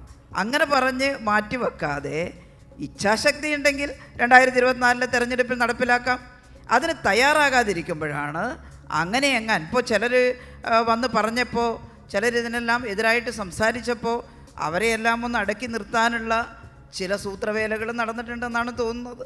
അവർക്കങ്ങനെ വാക്ക് കൊടുത്തിട്ടുണ്ടോ എന്ന് എനിക്കറിയില്ല. ഇത് പെട്ടെന്ന് നടപ്പിലാക്കില്ല എന്ന് കൊടുത്തോന്ന് എനിക്കറിയില്ല. പക്ഷേ അങ്ങനെയൊക്കെ സംഭവിക്കാനുള്ള സാധ്യതയാണ് 2024 നടപ്പിലാക്കില്ല എന്ന് പറഞ്ഞപ്പോൾ കാണാൻ കഴിയുന്നത്. അപ്പോൾ അതൊരു ഇച്ഛാശക്തിയുടെ കുറവ് തന്നെയാണ് അങ്ങനെ വന്നിട്ടുള്ളത് എന്നാണ്. പിന്നെ കേരളത്തിൽ സ്ത്രീകളെ മുന്നോട്ട് കൊണ്ടുവരുന്നതിന് ഇടതുപക്ഷം നല്ല തയ്യാറെടുപ്പ് നടത്തിയിട്ടുണ്ട്. മാത്രമല്ല പാർലമെൻറ്റിലും ഒരു പാർട്ടി എന്നുള്ള നിലയിൽ ഞങ്ങൾ ചെറിയൊരു പാർട്ടിയാണ്. പാർലമെൻറ്റിൽ അന്നുണ്ടായിരുന്ന MP-മാരിൽ മുഴുവൻ ആളുകളും വനിതാ സംവരണ ബില്ലിനെ പിന്തുണച്ചു. എന്നാൽ മറ്റുള്ള പാർട്ടികളിലെല്ലാം ഓരോ ഫ്രാക്ഷൻ ഉണ്ടായിരുന്നു. ചിലർ സമ്മതിച്ചില്ല, ചിലർ സമ്മതിച്ചു. അതുകൊണ്ടാണല്ലോ ഭൂരിപക്ഷ പ്രകാരം പാസ്സാക്കാൻ കഴിയാതിരുന്നത്. ഇടതുപക്ഷം ഒന്നടങ്കം ഞങ്ങൾ ഈ സംവരണ ബില്ലിനെ പൂർണ്ണമായിട്ടും അംഗീകരിക്കുന്നു എന്ന് പറയുകയാണ് ഉണ്ടായത്. അതിന് ഇപ്പോഴും യാതൊരു തർക്കവുമില്ല എന്നുള്ളതാണ്. പിന്നെ അവസാനത്തെ ചോദ്യം ഇവിടെ കേരളത്തിലും ഇലക്ഷൻ വരുമ്പോൾ സംവരണം ഇല്ലെങ്കിൽ എന്താ സംഭവിക്കുക? ഇപ്പോൾ എല്ലാ സീറ്റിലും പകുതി സീറ്റിൽ സ്ത്രീകളെ നിർത്തണം എന്ന് ഏതെങ്കിലും ഒരു പാർട്ടി തീരുമാനിച്ചാൽ അവിടെ ഒരു കാര്യവും കൂടി വരും, അത് വിജയസാധ്യതയും കൂടിയാണ്. സ്ത്രീകളായാൽ വിജയിക്കില്ലേ എന്നുള്ളതല്ല, കാലാകാലമായിട്ട് ഇതിൻ്റെ എല്ലാം മുന്നണിയിൽ നിൽക്കുന്ന ചില പുരുഷന്മാരെ സ്ത്രീകളെ എതിരായിട്ട് മറ്റു പാർട്ടി ഇതേ സംവരണ തത്വം പാലിക്കുന്നില്ലെങ്കിൽ നിർത്തുകയാണെങ്കിൽ വിജയസാധ്യത വാങ്ങും. അപ്പോൾ പാർട്ടികൾ ചർച്ച ചെയ്യുമ്പോൾ സ്ത്രീകളെ നിർത്തണം എന്നുള്ളത് മാത്രമല്ല, ആ സീറ്റ് വിജയിക്കണം എന്നുള്ളതിനെക്കുറിച്ച് ചർച്ച ചെയ്യാൻ തുടങ്ങും. അപ്പോഴാണ് ഈ സംവരണം എല്ലാം പൊളിഞ്ഞു പോവുക. എന്നാൽ നിയമപരമായി സംവരണം വന്നാൽ എല്ലാ പാർട്ടിയും സ്ത്രീകളെ നിർത്തും. സ്ത്രീകൾ മോശക്കാരായിട്ടില്ല, പക്ഷേ നൂറ്റാണ്ടുകളായി പിന്തള്ളപ്പെട്ട് കിടക്കുന്നത് കൊണ്ട് ഒരുപക്ഷെ ഒരു പുരുഷന് കിട്ടിയത്ര എക്സ്പോഷർ കിട്ടാത്തവരായിരിക്കും അവരുമായിട്ട് മത്സരിക്കാൻ തയ്യാറാകേണ്ടി വരിക. കഴിവിൻ്റെ കുറവ് കൊണ്ടല്ല, അതുകൊണ്ടാണത് പ്രായോഗികമായിട്ട് വരുമ്പോൾ ചിലപ്പോൾ കുറഞ്ഞു പോകുന്നത് എന്നാണ് എനിക്ക് തോന്നുന്നത്.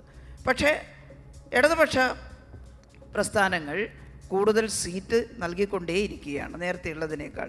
അസംബ്ലിയിൽ തന്നെ ഇപ്പോൾ 140 MLA-മാരിൽ വളരെ കുറഞ്ഞ് മാത്രമേ MLA-മാർ ഉള്ളൂ സ്ത്രീകൾ. പക്ഷേ അതിൻ്റെ 98% ഇടതുപക്ഷത്ത് നിന്നുള്ളവരാണ്. അത് കാണിക്കുന്നത് കൂടുതൽ പ്രാതിനിധ്യം കൊടുക്കുന്നത് ഇടതുപക്ഷമാണ് എന്നുള്ളത് കൊണ്ടാണ്. ഇനി മറ്റൊന്ന് ഞാൻ പറയാം, ഈ പഞ്ചായത്തി രാജ് നഗരപാലിക നിയമമൊക്കെ വന്നു. അതിൻ്റെ ഭാഗമായിട്ട് ഉത്തരേന്ത്യൻ ഗ്രാമങ്ങളിലും സ്ത്രീകൾ പഞ്ചായത്ത് പ്രസിഡന്റുമാരും മെമ്പർമാരുമായി വന്നിട്ടുണ്ട്. നിങ്ങൾ കേരളമായിട്ടൊന്ന് താരതമ്യം ചെയ്തു നോക്കൂ. അവിടെയുള്ള പഞ്ചായത്ത് മെമ്പർമാരും പ്രസിഡന്റുമാരും ഒക്കെ അനുഭവിക്കുന്ന സ്വാതന്ത്ര്യം അതാണോ കേരളത്തിലെ പഞ്ചായത്ത് പ്രസിഡന്റുമാർക്കോ MLA-മാർക്കോ അനുഭവിക്കാൻ, പിന്നെ മെമ്പർമാർക്കോ അനുഭവിക്കാൻ സാധിക്കുന്നത്? ഉത്തർപ്രദേശിൽ നിന്ന് സുപ്രീം കോടതി വരെ എത്തേണ്ടി വന്നു ഒരു സ്ത്രീക്ക് പഞ്ചായത്ത് ഓഫീസിൽ കസേരയിലിരിക്കാൻ. ദളിത് സ്ത്രീ ആയതുകൊണ്ടാണ്. സവർണ മേധാവിത്വം അവരെ കസേരയിലിരിക്കാൻ പോലും അനുവദിക്കുന്നില്ല. കോടതി വിധിക്കേണ്ടതായിട്ട് വന്നു, പ്രസിഡൻ്റായി തിരഞ്ഞെടുക്കപ്പെട്ടയാൾ കസേരയിലിരിക്കണമെന്ന്. ബീഹാറിൽ ഒരിടത്ത് പഞ്ചായത്തിൻ്റെ മിനിറ്റ്സ് ബുക്ക് വീട്ടിൽ കൊടുത്തിട്ടാണ് തിരഞ്ഞെടുക്കപ്പെട്ട വനിതാ മെമ്പറെ കൊണ്ട് ഒപ്പിടിപ്പിക്കുന്നത്. അവർക്ക് പഞ്ചായത്തിൽ പോകാനുള്ള അവകാശമില്ല. അവിടെ എന്തുമാത്രം കെട്ടുപിണഞ്ഞ ഫ്യൂഡലിസം, അതിൻ്റെ ഭാഗമായിട്ടുള്ള ഇകഴ്ത്തലുകളാണ് നിലനിൽക്കുന്നത് എന്നുള്ളതാണ്. അപ്പോൾ സ്ത്രീ പേരിന് വന്നാൽ മാത്രം പോരാ, ആ സ്ത്രീക്ക് സ്വതന്ത്രമായി പ്രവർത്തിക്കാനുള്ള ഒരു അന്തരീക്ഷം ആരാണ് പ്രദാനം ചെയ്യുന്നത് എന്നുള്ളതും വസ്തുതയാണ്. കേരളത്തിൽ കോൺഗ്രസ് ആവട്ടെ, BJP ആവട്ടെ, മാർക്സിസ്റ്റ് പാർട്ടി ആവട്ടെ, മുസ്ലിം ലീഗ് ആവട്ടെ, അതിൽ നിന്ന് തിരഞ്ഞെടുക്കപ്പെടുന്ന മെമ്പർമാരും അതിൻ്റെ ഭാഗമായിട്ട് ഭരണാധികാരത്തിലേക്ക് വരുന്ന പ്രസിഡന്റുമാരോ മേയർമാരോ ഒക്കെ അവർക്ക് പുരുഷനോടൊപ്പം തന്നെ തുല്യമായിട്ട് പ്രവർത്തിക്കാൻ സാധിക്കുന്നു. ചിലപ്പോൾ ചില മേഖലകളിൽ നിന്ന് ചില പിടുത്തമൊക്കെ ഉണ്ടാവുന്നുണ്ട്. ഈ സമൂഹം പുരുഷ മേധാവിത്വപരമായിട്ടുള്ള സമൂഹം കേരളത്തിലും പൂർണ്ണമായിട്ടും സമത്വത്തിലേക്ക് വന്നിട്ടില്ല. പക്ഷേ അവരോട് ഫൈറ്റ് ചെയ്ത് നിൽക്കാൻ കേരളത്തിലെ സ്ത്രീകൾക്ക് അധികാരത്തിൻ്റെ വേദികളിൽ കഴിയണം, അത് കഴിയുന്നുമുണ്ട്. എന്നാൽ അത്രത്തോളം ഉത്തരേന്ത്യൻ ഗ്രാമങ്ങളിൽ സാധിക്കുന്നില്ല എന്നുള്ളത്. ഒരു മുഖ്യമന്ത്രി ഒന്നും ഉണ്ടായതുകൊണ്ട് കാര്യമായിട്ടില്ല.